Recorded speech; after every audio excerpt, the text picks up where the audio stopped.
Vamos a platicar acerca del habla, que bueno, a diferencia de la lengua, que como bien hemos mencionado algunos autores, que es una estructura que involucra a las instituciones y así también al sistema, el habla se va a forjar en el interior de cada uno de nosotros. Entonces, el habla se forja en el interior del individuo y es pues es un acto dinámico en el que van a intervenir la intención, los saberes del hablante, su pensamiento y sus ideas. Entonces tenemos que analizar estos cuatro aspectos: la intención, los saberes del hablante, su pensamiento, así como sus ideas. Entonces, en suma, lo que una persona es en un determinado momento lo va a reflejar a través de la selección que lleva a cabo para poner en juego la lengua a través de una serie de selecciones. Y como no hay hablante que permanezca estático, sino que la existencia individual se enriquece a través de nuevas experiencias y palabras, pues resultaría lógico pensar que el habla también se va a enriquecer y está en un movimiento incesante. Algunos autores lo ejemplifican con claridad planteando esta oposición a la ortografía, o lo que llamaría la oposición ortografía-habla, mientras que una es rígida y se guía por normas cuyos cambios son lentos. El habla, en cambio, es mucho más flexible, sin que ello implique un desprendimiento de lo que llamaríamos su raíz, que no deja de ser la lengua.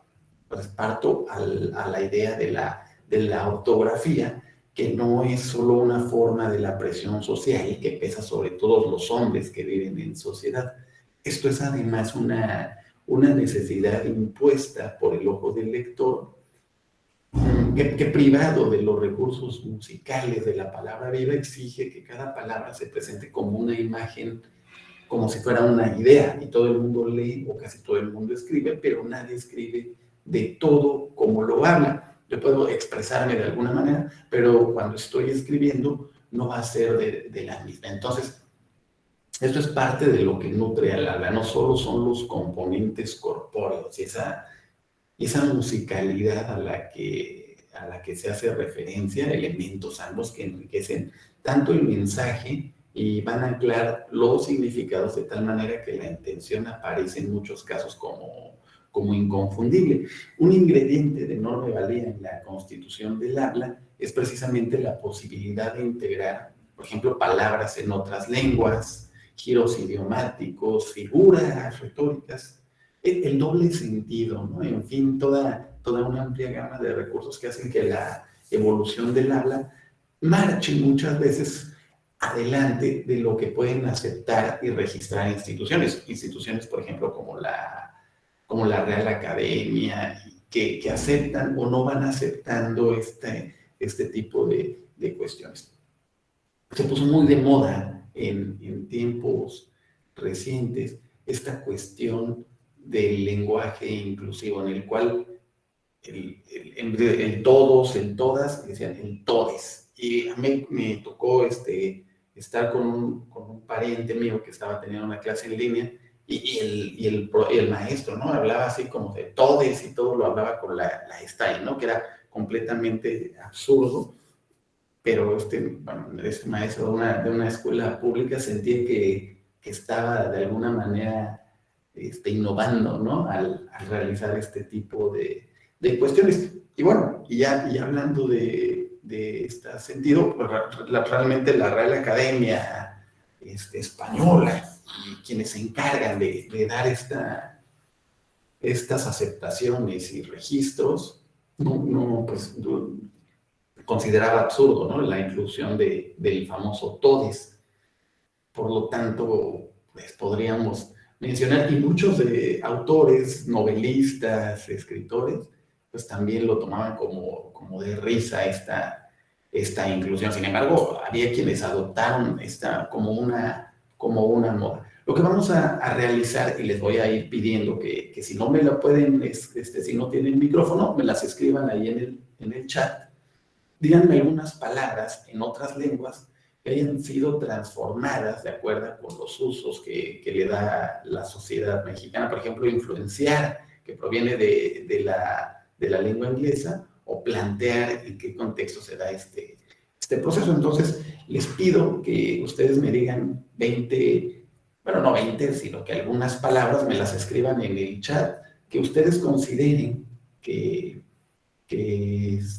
hayan sido transformadas de acuerdo a los usos que le damos nosotros, ¿sale? Entonces, escríbanmelas aquí en el chat, o si quieren expresarlas, no hay ningún problema, aquí los escucho.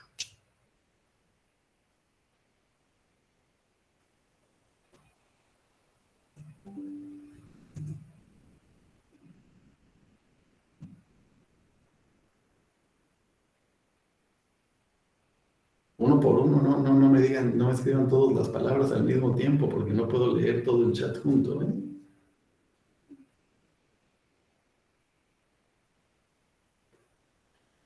Bueno, para que les dé un poquito más de un abanico más amplio, también pueden incluir términos que las nuevas tecnologías han impuesto y que a lo mejor no han sido consideradas en modo alguno por la Real Academia. Y si creen que ya ahorita discutimos si se agregarán o no al vocabulario corriente, ¿no? De los hispanoparlantes, de los que hablamos la lengua española, el español.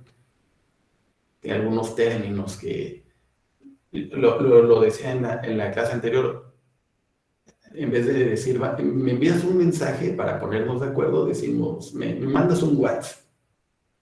Esta palabra consideran que pueda ser alguna vez aceptada o consideran que no.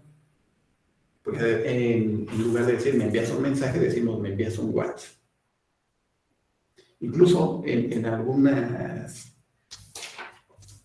algunos comentarios, cuando van a mandar un mensaje por la red social de Facebook, no dicen, me envías un mensaje, dicen, me mandas inbox, o me lo envías por inbox, ¿verdad? A este tipo de palabras nos referimos, por eso les pido que me digan alguna otra, que me la escriban en el chat, o que me la digan, ¿sale? De las que puedan ustedes identificar.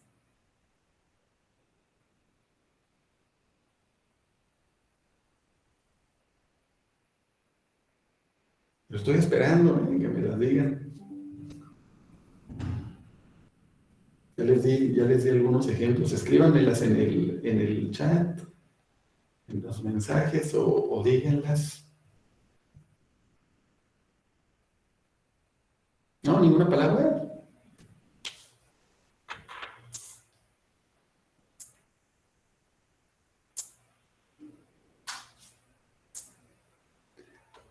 Antier, anteayer. Esta pudiéramos considerarla, antier y anteayer. Antier ha sido como que, cuando hablamos de antier o anteayer, en el día anterior a ayer, es a lo que nos referimos, antes de ayer, la grafía anteayer es la preferida en el uso, precisamente por la brevedad que contiene. Y la variante antier está un poquito más cercana hacia el etimo latino, a la parte latina, y es la forma preferida cuando estamos en México, ¿verdad? Entonces, en el caso que nos menciona Oliver, la palabra antier realmente es la que nosotros utilizamos más seguido en México, aunque si no me equivoco, ya están aceptadas ambas por la Real Academia Española, no hay mucho inconveniente al respecto, ¿no? Cuando hablamos de antier y cuando hablamos de anteayer, bueno, ya yo más adelante investigarán las palabras, porque hoy los veo, a lo mejor los tengo medio dormidos esta mañana, así que vamos a continuar con lo que es el discurso, pero vamos a ver el discurso como una unidad plena de sentido. Ya una vez que hemos estudiado una serie de nociones complejas, estamos preparados para abordar lo que es el discurso, así como la importancia del discurso en nuestra comunicación. Esto ajustándonos a un marco gramatical, podemos encontrar definiciones que te van a aproximar a las estructuras del habla y que van a explicar también cómo se forma este andamiaje discursivo a partir de la unión de distintos elementos. Hay autores quienes dicen que el discurso, y se los voy a compartir como lo mencionan, no lo vaya yo a decir de otra forma, es una sucesión coherente de sintagmas que resulta del ejercicio del habla. Ahí te van a encontrar el concepto que queda por esclarecer, sería precisamente el de sintagma.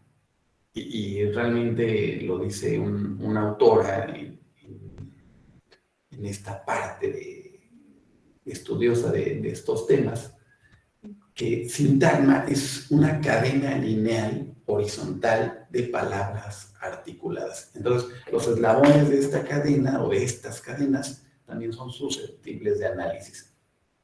Las palabras van a constar de morfemas entendidas mínimas formas significativas y de fonemas, que son mínimas unidades fonológicas. La consecución de conceptos que nos proporciona puede entenderse mejor si la representamos de manera gráfica, de tal manera que partiendo de los elementos más grandes a los más pequeños, vamos a tener lo que es el discurso como una sucesión coherente de sintagmas que constituye el ejercicio del habla. Voy a tomar el resaltador. Entonces, el discurso como una sucesión coherente de sintagmas que constituye el significado, el ejercicio del habla, pero es el habla misma presente en la descripción la que nos conduce directamente a la dimensión social en la que hemos hecho tanto hincapié y que no vamos a abandonar. Entonces podemos comenzar a internarnos en terrenos sociales, señalando que la manifestación directa del lenguaje en su dimensión social lo va a constituir el discurso. Entonces, dense cuenta que partimos del sintagma a la palabra y de ahí al morfema o al fonema. Vamos hacia arriba, del morfema a la palabra, al sintagma, y llegamos a la asociación coherente de estos sintagmas que constituyen el ejercicio del habla. Y les decía, en otros apartados ya hemos resaltado la importancia del contexto, y en ese pues no vamos a hacer excepción a lo que es el contexto. Es un estudioso, por ejemplo, un autor, Tumandig, que es un estudioso del discurso, va a definir al contexto como la interfaz entre el discurso como acción, por un lado, y aquí podemos encontrar el contexto como el discurso, las acciones, la materialización del discurso, por un lado, y por el otro lado vamos a encontrar lo que son las estructuras sociales. Y esta perspectiva podría reproducirse como lo estamos viendo de manera gráfica. Por un lado, la materialización del discurso y por el otro, las estructuras sociales. Esto lo atribuimos a Thun-van-Dijk, aunque en esta representación que hemos propuesto del pensamiento de Van Dijk, la estructura social tiene un papel determinante. Sí es importante incluir un componente que, aunque no está en la gráfica, de alguna manera representado, orienta y dota de sentido a la acción social. Este elemento es la ideología. Aquí lo voy a escribir feo, pero la ideología, estoy escribiendo con el mouse, por eso se ve feo. Y bueno, ese elemento que lejos de restringirse al solo campo de la política, en realidad abarca un montón de sistemas significativos, aunque estadounidenses y inglés dominen en teoría, la misma lengua confiere, por ejemplo, significados muy diferentes a lo que son la libertad. Incluso se utilizan signos diferentes para representarla. Mientras, por ejemplo, la Estatua de la Libertad domina el imaginario para los estadounidenses, para los ingleses su sociedad diversa y multirracial es símbolo de la igualdad de derechos que alcanzan los ciudadanos. Pero vamos a concentrarnos en el discurso como un acto individual y vamos a retomar la idea de un autor, Elena Beristain, cuya noción se refiere a un conjunto de prácticas discursivas que contienen tanto comportamientos verbales, que son estas series de frases y oraciones en que se formalizan las lenguas naturales y que remiten al código de la lengua, como comportamientos de orden sensorial. Hablamos de los sentidos que se van a manifestar somáticamente. En otras palabras, las prácticas discursivas se van a componer de elementos verbales y también de expresiones corporales, que es al final de cuentas lo que implica esta palabra soma, cuando hablo somáticamente. Es esta inclusión de otra serie de componentes perceptibles, no únicamente al oído, y que van a constituir un complejo casi indivisible, que se va a determinar culturalmente e intrínsecamente del discurso. Y nuevamente voy a citar a Thom van Dijck, uno de los estudiosos con mayor profundidad de estos actos discursivos. Y para él la comunicación verbal se complementa con una serie de signos que sirven al usuario para respaldar sus propósitos. El discurso puede estar constituido por una compleja jerarquía de diferentes actos, también en distintos niveles de abstracción y generalidad, y por lo cual hacemos que X mediante o mientras hacemos Y. Y esto sirve a introducción a los elementos del discurso de naturaleza múltiple y también simultáneo, para comprender el modo en que se estructuran los mensajes con objetivos comerciales y políticos que después vamos a analizar en posteriores temas. Entonces, con esto quería terminar con esta conclusión, y bueno, vamos a dejar unos minutitos por si tenemos algunas preguntas o quieren hacer algún comentario de lo que hemos platicado en la sesión de hoy. ¿Sale?